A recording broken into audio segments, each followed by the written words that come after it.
everybody, welcome back to the FSN Education Center. Today we're talking all things green. We're going to be using our floral foam, and we're also going to be greening a few of our baskets and maybe a vase or two. Let's go ahead and get started. So first we're going to talk all about floral foam. Now floral foam is quite important and it's perfect for precision. Now whenever you're handling floral foam, how you water it is quite important. So whenever you put it into the actual bucket, you don't want to ever force it down. You don't want to push it down too hard because it needs to soak in the water. Otherwise, if you're pushing it down and it just barely gets wet, there's air bubbles that get trapped into the foam and it won't successfully get watered through all the way. Now that's quite important because you want your flowers to retain all the water that they possibly can. So what we're going to do is we're just going to pop this in the bucket and let it soak all the way through. It'll probably take about 5 to 7 minutes.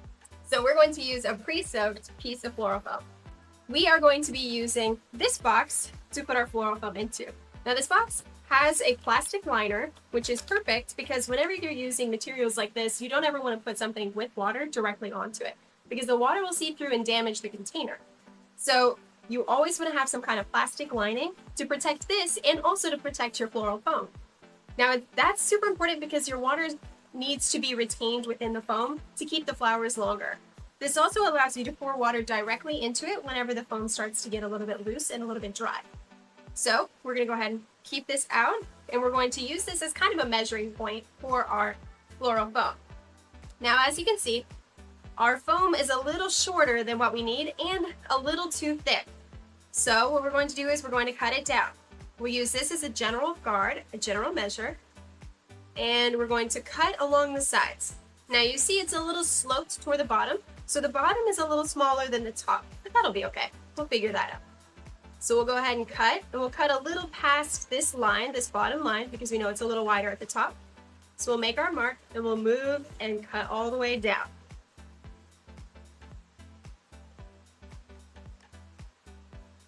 We'll just slide it all the way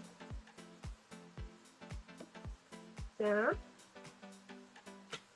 Oh. Okay, great. Now we'll peel that apart, so we don't need that piece. We'll cut it down here as well.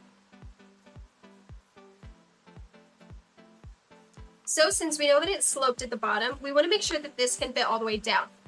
So let's slope it all the way, and we're going to cut just the edges off to keep it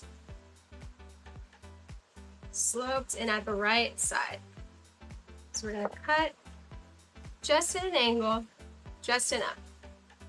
There we go. We'll cut both sides. Perfect. Now that we have that, let's try and put it all together. So we'll put this in here, and we'll put our foam in here. Okay, great. So you see it has a little space, and that's great because you'll want to put a lot of water into the actual vessel. So there's still a little space down here at the end. We're going to fill that with a little bit more foam. So we're going to take a second piece. What's perfect about floral foam is that it's able to be reused often, but not the specific piece that you use. So you saw that we cut a little bit off earlier. We'll use that for another project. But for this one, this comes from a project we've already finished. So since it's about the right size, we're going to go ahead and use it. Now I know that it's not the full length of it, so we're going to cut a little bit off. So let's go ahead and kind of eyeball it. And I know that I need just a little bit off, but maybe like this. Perfect. So now we're going to cut the edges a little bit.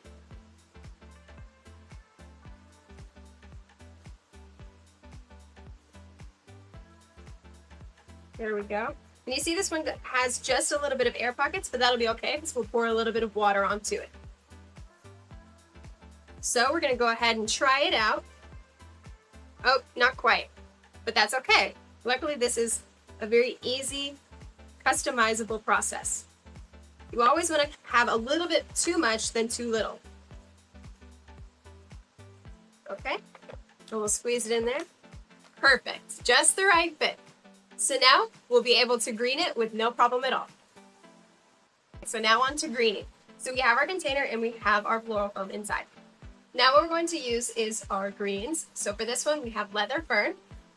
This is a very handy material because it's quite wide and there's a lot of surface area around it. So we're going to use our stems, and as you can see with these, we want the taller pieces kind of in the middle and the shorter pieces on the outside. This one we're going to try and make a little bit taller than twice this size. So we're going to cut, and we're going to start placing them in. Now with some of these pieces, some look better than others. So we're going to cut just the pieces that we need, so that way we can give it a good structure before we move on.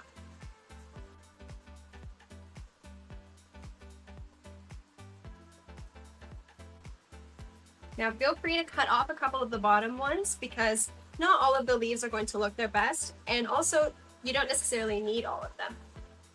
So we're going to just start putting these in multiple directions, and you'll want to do the front and the back. Now with some of these that may fall off, like these little pieces, these are perfect for whenever you want to put them in just tiny little places that maybe larger ones wouldn't reach.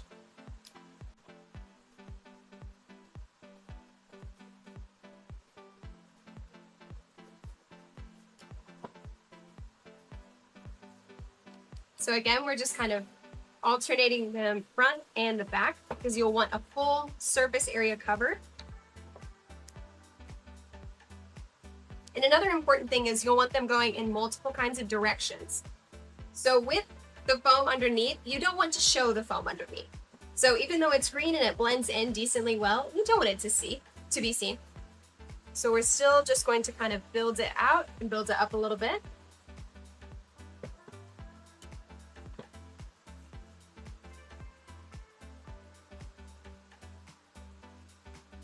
And you want this to be very 3D. Now, you're not going to have this entire thing completely covered because you do still want a lot of room for your flowers. So this would be a perfect addition for if you're doing maybe a meadow tablescape, or if you're doing a centerpiece, or that sort of thing.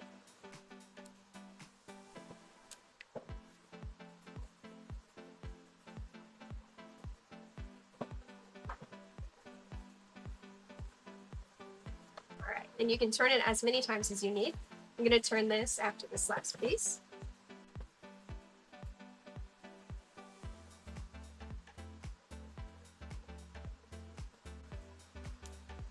And remember to keep our little pieces, just because we will need them in the future.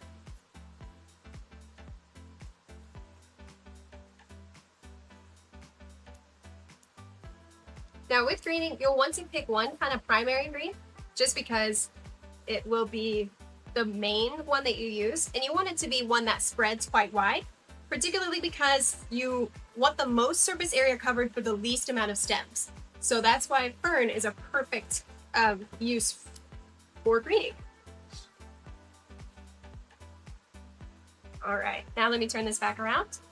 So now that we have one type of green on here, you're welcome to just keep it as one type of green and use your flowers, but we are going to use a second type of green just to kind of flesh it out a little bit.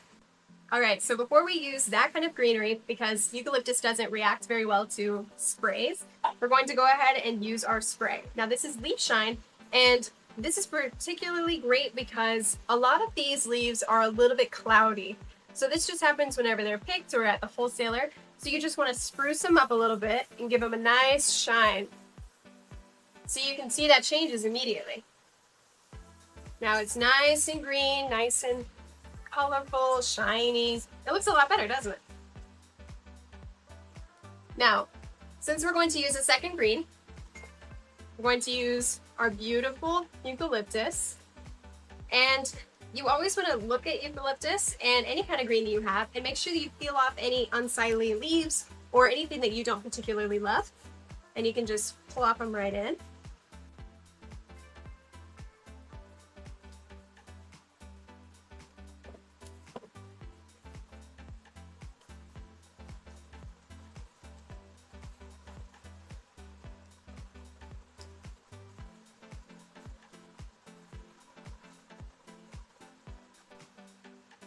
And while you're going in, remember that you do want it to be 3D because you don't want every single strand to pop up or to pop sideways. You want it to kind of also go at a diagonal because it gives it a lot of dimension. You kind of want it to feel circular a little bit, or more like an oval, toward the side whenever you point it.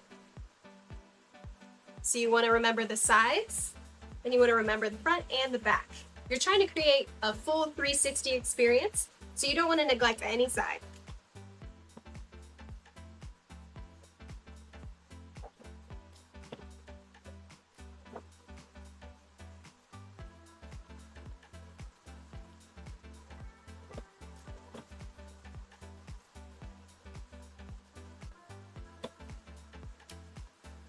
All right, so let me turn it around.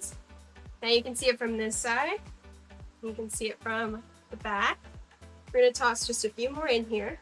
And while you're looking at it now, you may see a couple of bald spots and go, well, let me toss in a couple more of my fern or a couple more of my eucalyptus.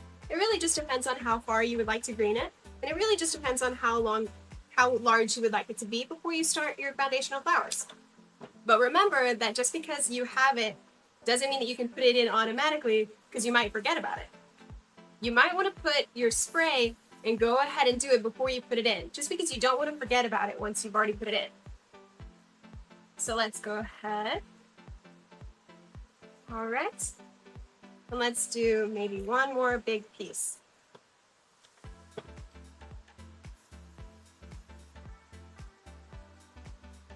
Put it right here.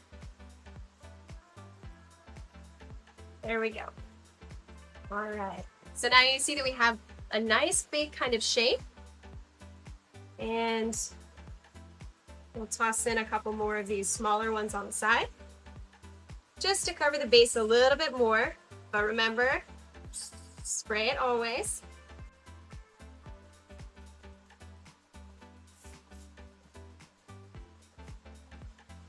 All right.